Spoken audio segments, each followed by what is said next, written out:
এরা আর যাই হোক, এরা কখনো মানুষের দরদি হতে পারে না। এরা আর যাই হোক, এরা কখনো জনদরদি হতে পারে না। এদের দরদ শুধু এদের নিজেদের লক্ষ্যের জন্য, এদের দরদ শুধু এদের নিজেদের উদ্দেশ্যের জন্য।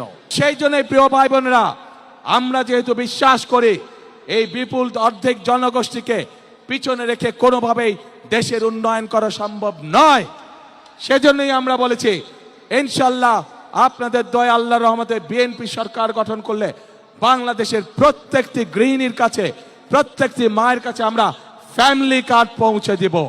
যেই ফ্যামিলি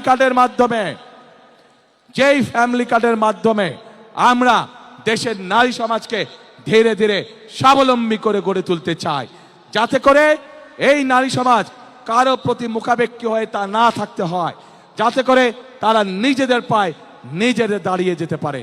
আজকে বাংলাদেশের তাবৎ মা বোনদেরকে বলবো আমি, যারা আপনাদেরকে